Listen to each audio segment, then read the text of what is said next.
Comment trouver des clients sur Malte? C'est la question que je me suis posée il y a 3 ans quand je suis passé en freelance. J'étais alors qu'un jeune alternant qui touchait 700 € par mois et qui rêvait de mieux. J'ai alors galéré pendant plusieurs mois à essayer de comprendre comment craquer le classement Malte. J'ai tout essayé jusqu'au jour où j'ai enfin compris le combo gagnant pour se classer numéro 1 et dépasser tout le monde, même ces foutus Super Malter 3. J'ai alors atteint en quelques mois 10 000 € de revenus par mois à seulement 21 ans. Et je vais tout te révéler 100% gratuitement dans cette petite formation totalement gratuite. Et à la fin, je vais même te donner une petite technique, plutôt sournoise, pour récupérer des avis 5 étoiles très facilement. T'es prêt? C'est parti. Et on est parti. Comment trouver des clients sur Malte en 2025? Je m'appelle Yanis Esman. Anciennement, j'étais un Super Malter 2. Je suis actuellement Super Malter et comme tu l'as compris, j'ai gagné 10 000 € par mois à 21 ans uniquement avec Malte.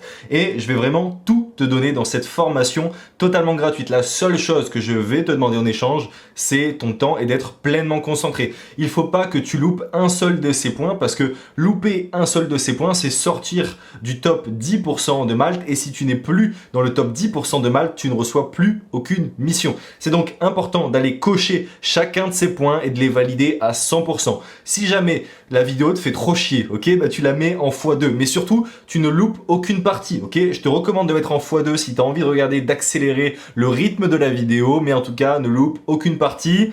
Et si jamais il te manque quelque chose ou que tu as loupé certaines parties, de toute façon, il y a un document, premier lien en description, un e-book, un PDF de 40 pages avec tous les points qu'on va voir encore plus détaillés, avec encore plus d'exemples, avec des ressources supplémentaires totalement gratuitement. Tu peux le récupérer, c'est le premier lien en description.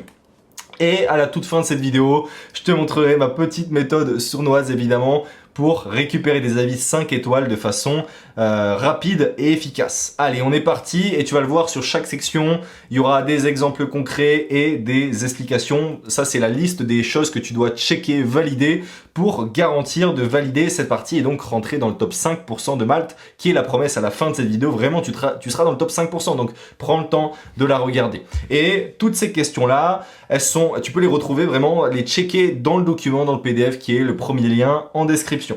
Première question à se poser, c'est mon image a-t-elle un fond visible? Deuxième question, c'est mon image est-elle vue de face? Et oui, il faut bien regarder la caméra, il ne faut pas regarder ailleurs. Mon image est-elle en HD? Est-elle haute définition? Très important.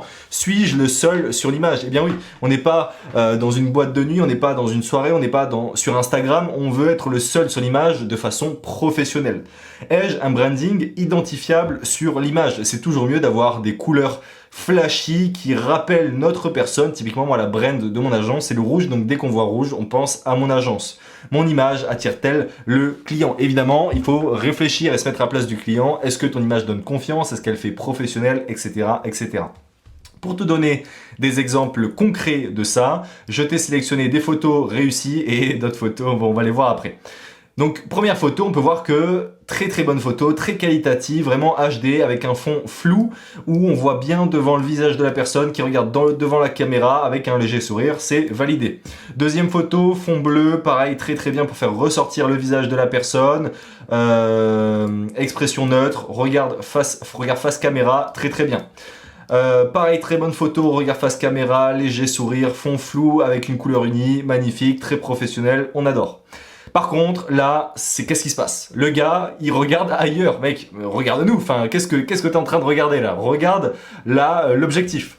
Deuxième photo, ça fait professionnel, ça fait haute qualité, mais t'es où sur la photo? Je te vois pas. T'es où là en fait? T'es où sur la photo? Et plus sérieusement, le fait de faire trop sombre comme ça fait vraiment dark, ça fait presque même un peu peur pour le recruteur. Je recommande vraiment pas. Et dernier, il a l'air très gentil, très sympa, mais bon, il est en train de faire un marathon. Est-ce que c'est l'endroit pour mettre des photos de son dernier marathon? Je pense pas. On cherche des photos professionnelles qui donnent envie de travailler avec. Maintenant, le TJM, quelque chose qui est souvent sous-estimé, mais qui a vraiment un impact sur le recrutement, évidemment. Première question, mon TJM est-il adapté à mon expérience? Ça sert à rien de mettre trop peu ou trop beaucoup. Mon TJM est-il adapté à mon secteur? La même chose. Mon TJM, donc TJM, un tarif journalier moyen, la moyenne de ce que tu vas facturer. Ton TGM est-il adapté au nombre de missions effectuées? Effectivement, il y a l'expertise, mais il y a le nombre de missions sur Malte. Quelqu'un qui est expert, ça fait 20 ans qu'il pratique, mais qui a un profil Malte qui est tout neuf, il peut pas facturer énormément. Ok, sinon il n'aura jamais de mission. Il est obligé de sous-facturer malgré son expertise parce que c'est comme ça Malte marche. Ok, plus tu as de missions sur Malte, plus tu es considéré comme expert, plus on a confiance en toi, plus tu peux te permettre d'augmenter la note. Mon TJM change-t-il au fur et à mesure des missions que j'ai effectuées sur Malte?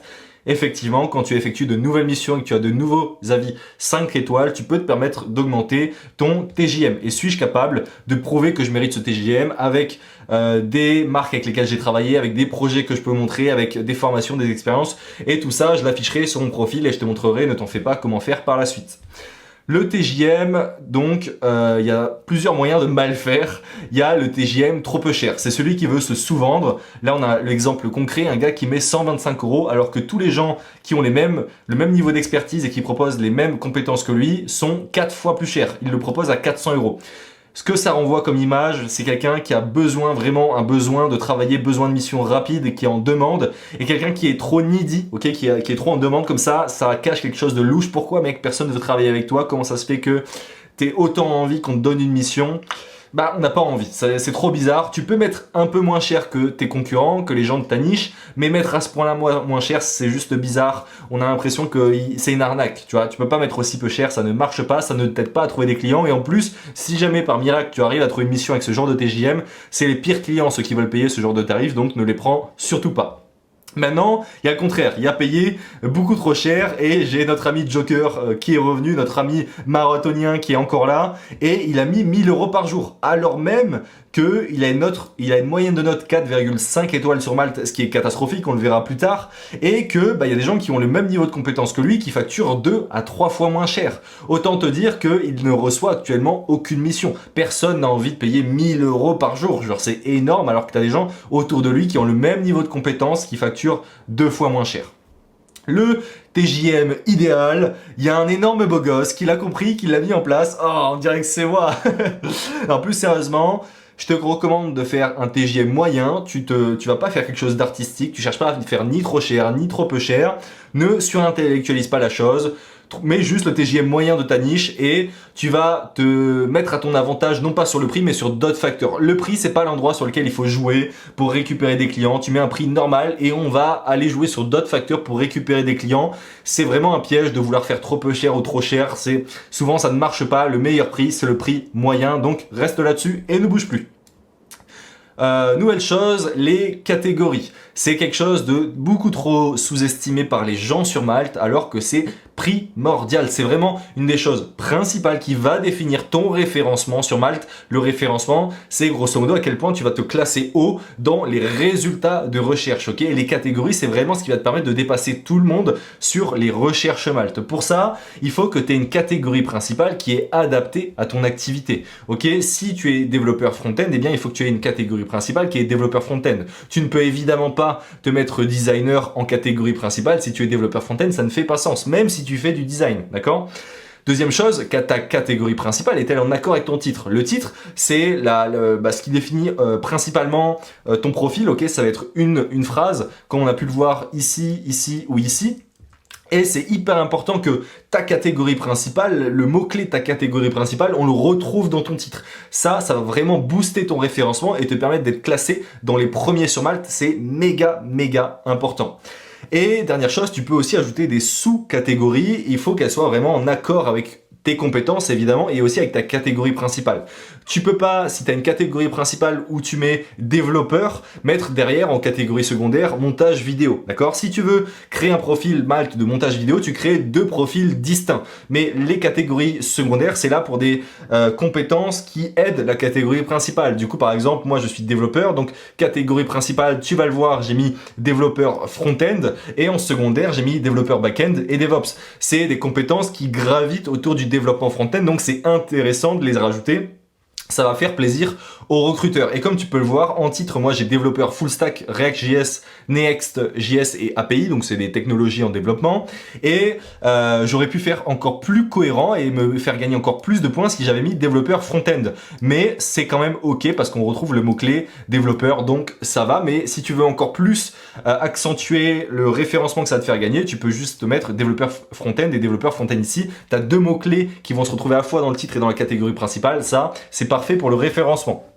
Allez, on passe aux compétences. Pareil, ça c'est sans doute le point le plus sous-estimé et le plus méconnu des gars sur Malte. Et merci d'avoir regardé pendant 10 minutes, continue, vraiment, tu vas être fier de toi à la fin de cette vidéo, donc continue, reste focus, accélère la vidéo si tu veux, mais reste avec moi parce qu'il y a plein de choses intéressantes qui arrivent, qui vont vraiment changer ta vie, en tout cas qui ont changé ma vie et celle des personnes que je coach. Et encore une fois, tu peux retrouver le PDF en premier commentaire, ok? Et ce PDF là, il a été fait par François, donc je remercie François, c'est un gars qui accompagne des gens sur Malte, qui les coach littéralement pour être les premiers sur Malte. Et quasiment toutes les premières personnes que tu retrouves sur Malte aujourd'hui, c'est lui qui les a coachés. Donc le PDF que je te donne, il est hyper complet et tout ce que je te dis dans cette vidéo, ça vient de également ce qu'il m'a dit, donc tu peux me faire confiance à 200%.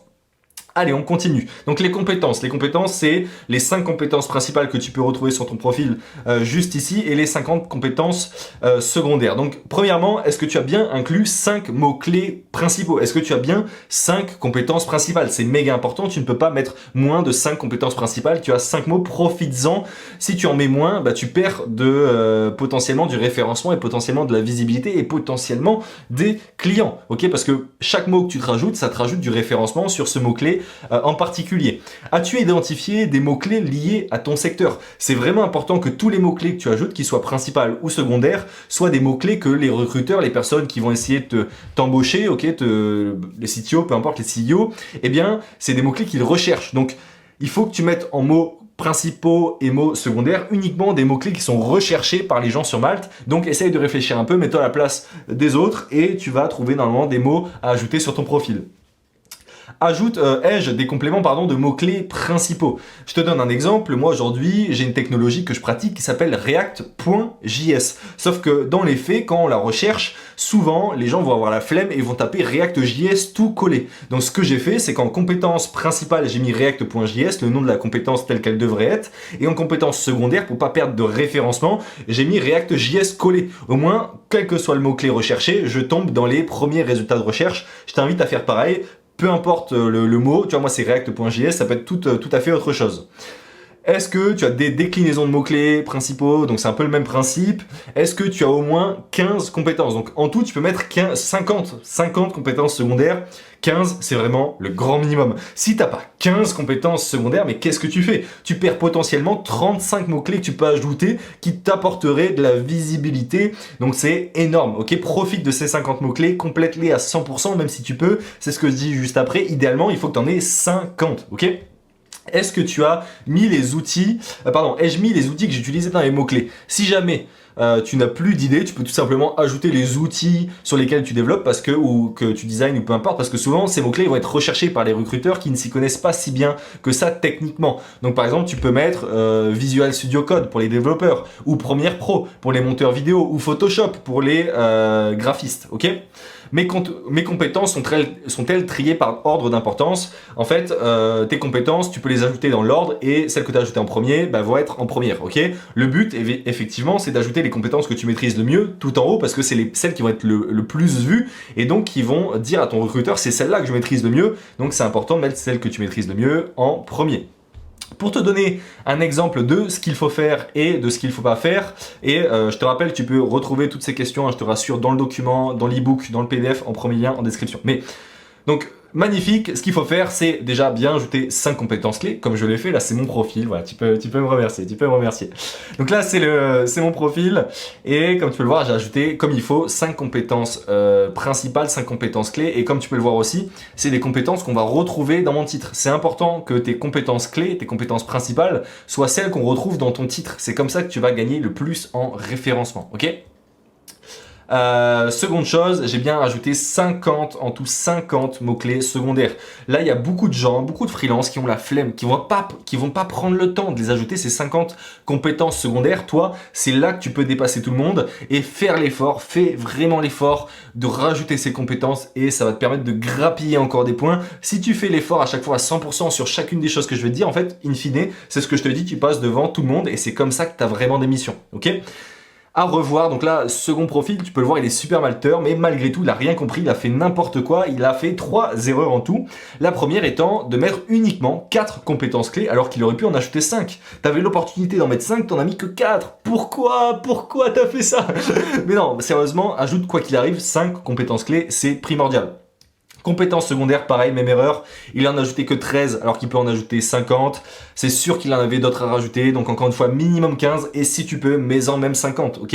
N'hésite surtout pas à en ajouter au maximum. Là, typiquement, Redux.js, il aurait pu faire Redux.js collé. Next.js, il aurait pu faire Next.js collé en plus. Déjà, ça lui en rajoute quelques-unes gratuits. Et troisième erreur, c'est que les mots-clés de son titre, les compétences, les stacks qu'il maîtrise dans son titre ne sont pas les mêmes que ses compétences clés. Ça, pour le référencement, c'est dramatique. C'est vraiment dramatique parce que il va se retrouver en 3/4e page sur ces mots-clés, 3/4e page sur ces mots-clés-là, mais il sera premier nulle part. Et c'est quand on est sur la première page qu'on nous envoie des missions. Sinon, c'est rare que les gens aillent sur la 2e, 3e page, ok ?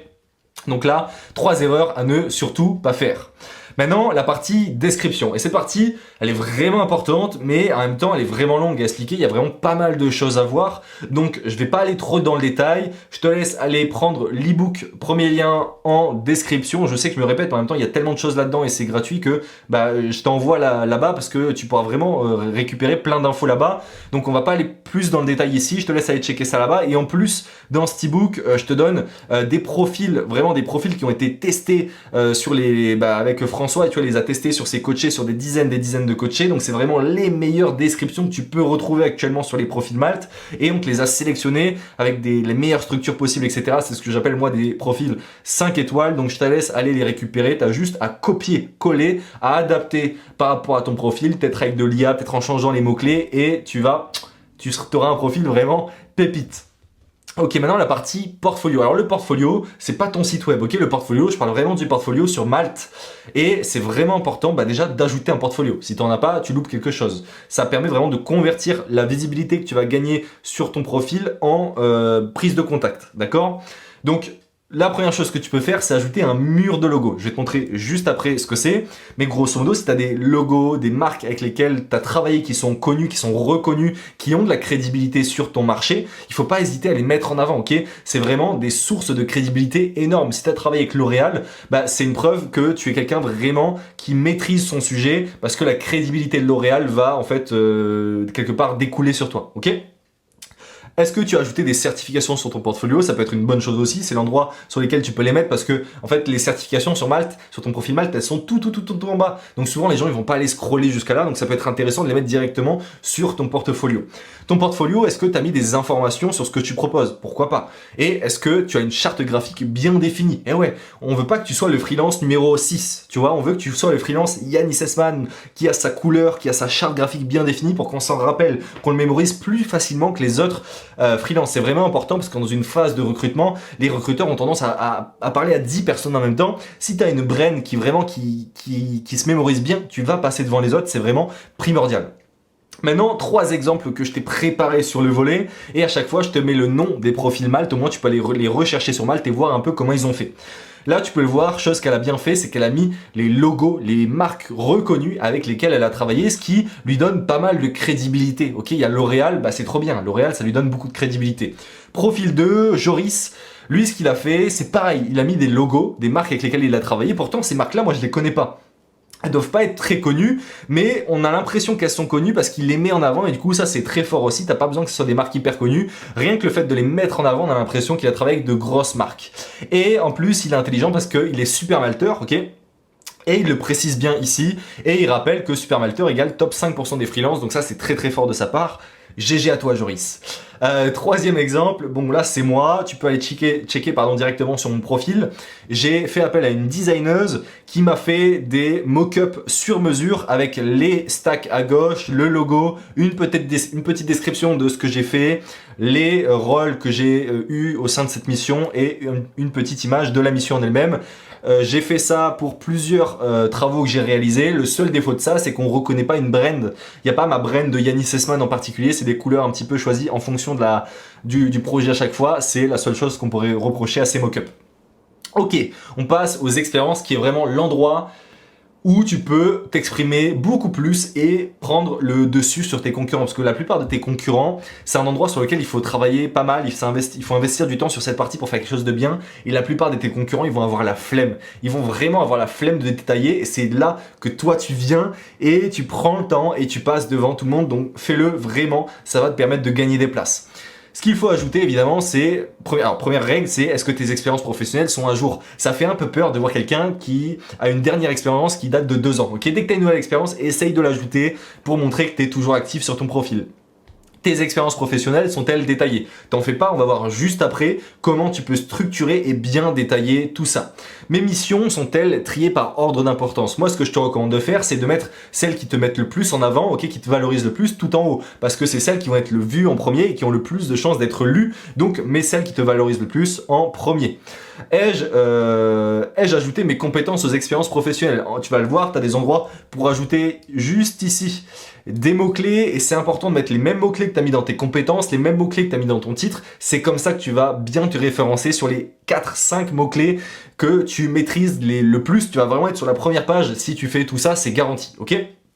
Ai-je détaillé ce que je fais pendant mes missions? Très important, je vais te montrer juste après comment faire. Et ai-je fait des bullet points contenant les compétences utilisées? Pareil, je te montre ça dès maintenant. Là, c'est 3 exemples qui sont tirés de mon profil Yannis Essmann, tu peux aller voir. Et je commence par ici avec un comparable kit. Un comparable kit, pour t'expliquer rapidement, c'est une base de code, un projet sur lequel j'ai travaillé. Et j'ai fait la structure suivante qui ressemble un peu à une FAQ, ok, une foire aux questions. Un comparable kit, c'est quoi? Donc j'explique ce que c'est ce projet déjà. Pourquoi ai-je travaillé sur ce projet? J'explique mes motivations. J'explique les principaux défis, les principaux challenges pour montrer que vraiment c'est quelque chose de compliqué à réaliser mais que moi j'y suis arrivé. Et je fais des bullet points. Et troisièmement, les résultats. Qu'est-ce qu'on a réussi à faire ici? Pareil, bullet point et je mets le lien. Ça c'est hyper puissant. Profites-en. Si tu as un lien, si c'est en ligne, si ton projet il est vivant, il y a des personnes qui l'utilisent, il n'y a rien de plus puissant. Donc sers-toi-en, mets le lien sur ton expérience, tu peux le faire, c'est autorisé. Et dernièrement, tu peux voir, j'ai ajouté plein de compétences. Donc pareil, hyper fort. Je te laisse checker les 2 autres exemples aussi, c'est exactement la même structure, c'est pareil, le lien tout en bas, beaucoup de compétences, je te recommande vraiment de prendre ça, et encore une fois, PDF juste en dessous, tu connais. Allez, on passe à la suite, les recommandations. Et les recommandations, c'est vraiment le meilleur moyen pour les juniors, pour ceux qui ont un profil tout neuf sur Malte, de se démarquer. Parce que au début, tu n'as pas beaucoup d'avis de mission. Par contre, tu peux avoir des recommandations. Et les recommandations, c'est un peu des avis de mission en un peu moins bien. Donc au début, ça peut te permettre de grappiller plein de recommandations parce qu'à la différence des avis, tu n'as pas besoin de faire une mission sur Malte pour avoir une recommandation. Les recommandations dites externes, tu peux les demander à tes collègues, à tes amis, à ta famille, à ton petit cousin, peu importe, vraiment. Là, tu prépares un petit message, ok, tu le fais sur mesure, tu l'envoies à tous tes proches, tu dis, bah, est-ce que tu peux créer un compte sur cette plateforme Malte et m'ajouter ce commentaire que je t'ai préparé? Ça te garantit d'avoir des recommandations externes. Donc ça, c'est trop puissant. Fais attention par contre à bien espacer dans le temps tes recommandations. N'envoie pas 5 recommandations le même jour qui se ressemblent. Sinon, ça va être très très louche. Ok? Essaye de les faire chaque semaine et d'en ajouter petit à petit plus tu avances dans ton profil. Voilà.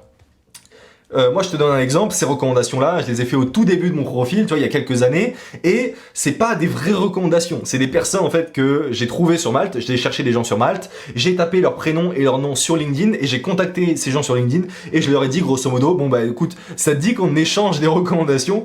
Bah il y en avait quelques-uns qui ont dit oui, et on a échangé des recommandations, ça lui a donné de la crédibilité à cette personne, et ça m'a donné de la crédibilité, donc profites-en, si t'es un nouveau profil, ajoute des recommandations.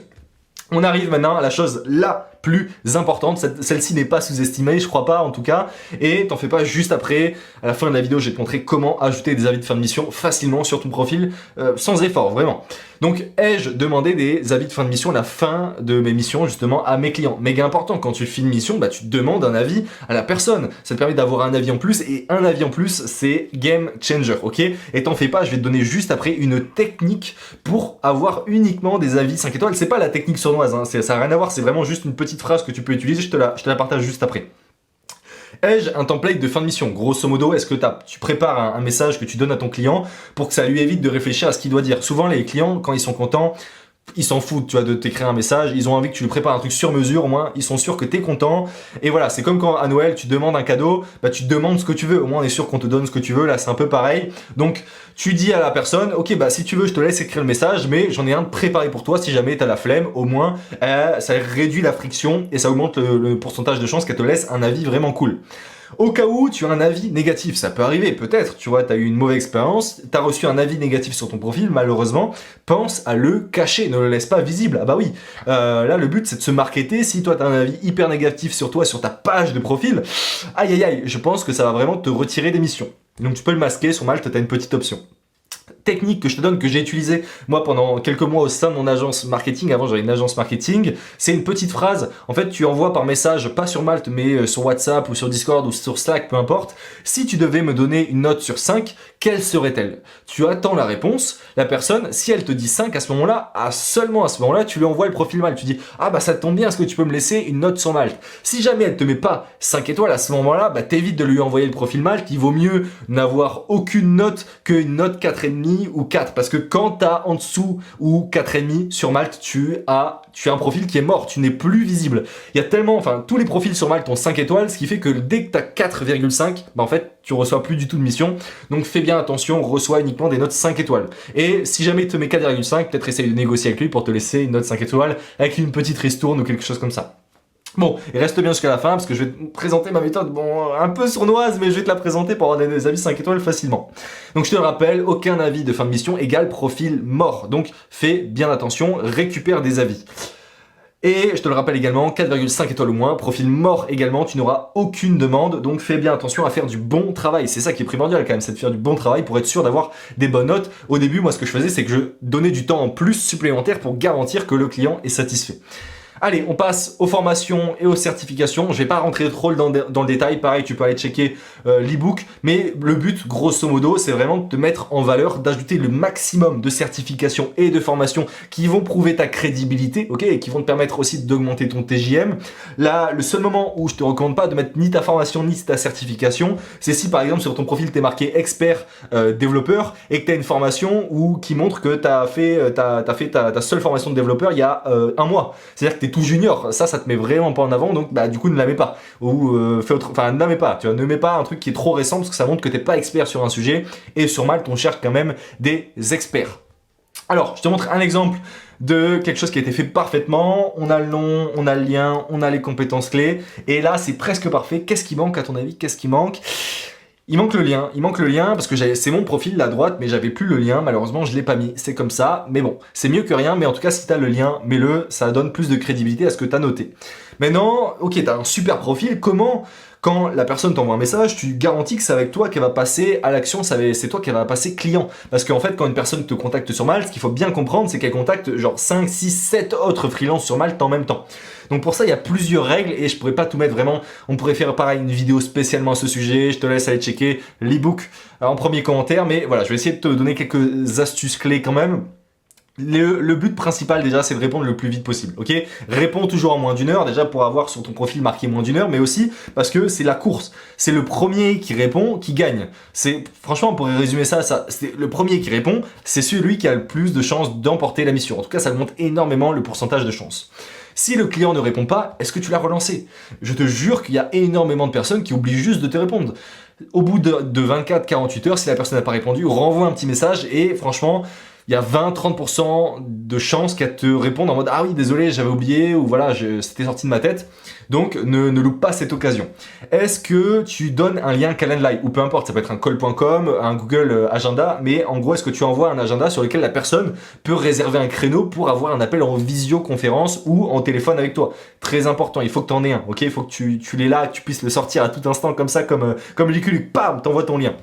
Est-ce que tu as préparé des documents, des supports visuels à partager lors de la réunion? Le but, c'est de faire le plus professionnel possible. Et pour ça, c'est bien d'avoir quelque chose de préparé pour présenter la façon dont tu travailles, des projets sur lesquels tu as bossé, etc. lors de l'appel. Au moins, ça va te permettre vraiment de convertir cet appel en client.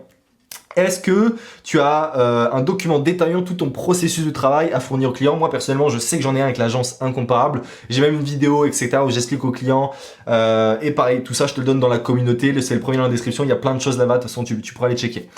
Voilà, donc ça vraiment important. Si on essaie de résumer tous les points et ceux que j'ai pas pu noter en un seul point, vraiment s'il y avait un truc à retenir, c'est être le premier à réserver un appel avec le prospect. Le premier qui arrive à prendre un appel avec le prospect, le premier qui est en appel avec le prospect, c'est celui qui a le plus de chances d'avoir la mission. Donc voilà, c'est vraiment l'objectif, essaye de book, ok, de prendre un appel via ton Calendly ou quelque chose comme ça avec le prospect le plus rapidement possible. Bon. Bientôt là, juste après, je vais te révéler ma méthode sournoise, mais déjà, tu peux te remercier d'avoir regardé la vidéo jusque là, vraiment GG, parce que il y a, je pense, 95% des gens qui ont quitté la vidéo à un moment donné, toi t'es resté jusqu'au bout, donc déjà t'as tout dans ta tête, maintenant la seule chose qui te reste à faire, c'est tout mettre en place. Je compte sur toi, vraiment, tu vas être content après avoir fait ça parce que tu n'auras plus rien à toucher, tout sera prêt et ça va rester pendant des mois, des années comme ça et tu vas recevoir des clients de façon automatique, donc c'est trop cool. Tu viens de passer, je te le dis, devant 95% des freelances sur Malte, GG. Mais, Malte ne se fie pas toujours à avoir des clients. Pour te dire, moi, même en étant super malteur, je suis déjà resté plusieurs mois sans aucune proposition, ok? C'est pour ça que je te propose d'aller voir ma formation qui est hébergée sur YouTube, ok, genre là en dessous, juste sur YouTube, je te la mettrai au-dessus, complètement complète, pardon, pas complètement, mais complète, et 100% gratuite. C'est une formation complète que j'ai fait pour aider l'ancien moi, pour aider vraiment les freelances qui arrivent sur le marché et leur expliquer comment ça marche, comment trouver des clients.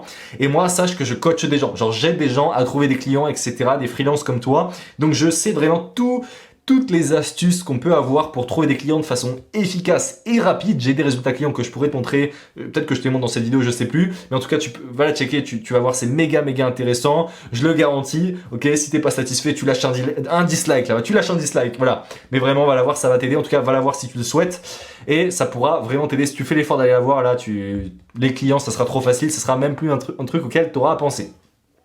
Ok, donc tu l'as vu, aucun avis de fin de mission égale profil mort, donc la solution, l'échange de mission, mais ne pars pas de suite parce que, attention, tu peux te faire bannir définitivement, c'est ce qui est arrivé à ma petite amie, elle s'est fait bannir de la plateforme et quand tu te fais bannir, bah, c'est sous ton identité, donc tu peux plus revenir sur la plateforme.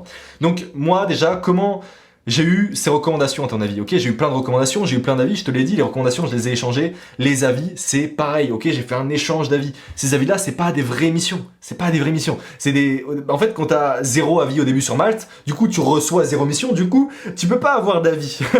Du coup t'es dans un cercle infernal et tu dois essayer d'en sortir. Comment t'en sors? En faisant un échange de missions avec une autre personne et c'est ce que j'ai fait juste là. C'est ce qui m'a débloqué, ce qui m'a permis d'atteindre 10 000 € par mois et je vais te montrer juste après comment faire exactement. Attention, attention, attention, il y a des règles à respecter si tu ne veux pas te faire bannir définitivement. Ok, la première règle, c'est qu'il faut que ça soit une vraie mission. Vraiment, il faut que ça soit une vraie mission. Il faut que quand un modérateur Malte arrive sur la mission, il faut qu'il dise ok, ça a l'air vrai, d'accord? Deuxième chose, c'est que Malte, bah, ils aiment bien l'argent. C'est une entreprise, donc dès qu'ils peuvent gagner de l'argent, ils n'hésitent pas. Si la fausse mission que tu mets, entre guillemets, la fausse, hein, tu la mets à plus de 500 €, ça m'étonnerait qu'ils l'annulent parce qu'ils aiment bien l'argent et donc ils vont vouloir garder les 10% qui touchent sur chaque transaction. Et s'ils te bannent, bah, logiquement ils devraient être cohérents et te rendre l'argent également, donc ils risquent pas de le faire. Maintenant, ce que je t'invite à faire, c'est de trouver une personne avec qui échanger une mission, ok? Comment tu fais? Imaginons que tu es designeuse. Eh bien, tu vas aller chercher un développeur qui va développer ton portfolio et toi, en échange, ce que tu fais, c'est que bah, tu designes son logo ou tu designes son portfolio, peu importe. Il y a un échange de services comme ça qui se fait, ce qui fait qu'il y a une vraie mission que vous pouvez prouver sur Malte et en même temps, vous vous donnez chacun une mission. Lui, il te donne une mission à 500 €, toi, tu lui donnes une mission à 500 €. Bon, bah, vous perdez 50 € au change à chaque fois parce que Malte prend 10%, mais ça vous donne votre premier devenir à vie 5 étoiles et ça n'a pas de prix. C'est comme ça que votre profil va enfin être activé, que vous allez recevoir des missions. Donc tu peux faire ça une fois, 2 fois, échanger. Ce que je t'invite à faire si tu n'as personne avec qui échanger, c'est d'aller en commentaire. Là en commentaire, allez vraiment tous en commentaire, c'est comme ça que ça a marché. Et de laisser un petit commentaire ou aller liker le commentaire d'une autre personne, aller répondre au commentaire d'une autre personne. Par exemple, tu peux mettre je suis développeur et je recherche une designeuse pour procéder à un échange de missions sur Malte. Et comme ça, vous échangez des services, vous discutez sur LinkedIn et vous mettez des vraies missions sur Malte, comme ça vous ne vous faites pas bannir, vous obtenez vos premiers avis 5 étoiles et là, c'est gagné. Vous allez après avoir de vrais clients. GG à vous. Donc je te l'ai dit, tu peux te remercier. Merci à toi d'avoir regardé la vidéo jusqu'à là, j'espère qu'elle t'a plu. Écoute, like et commente si tu le souhaites, franchement t'es pas du tout forcé et tu peux aller regarder, en tout cas je t'invite à le faire, la formation complète 100% gratuit. C'est une vidéo YouTube encore une fois, voilà, il n'y a pas d'arnaque, ok, vraiment je l'ai fait pour toi, pour t'aider. Tu peux aller voir, elle est en description, elle est vraiment méga intéressante. Moi je te laisse, t'es Yanis, ciao ciao.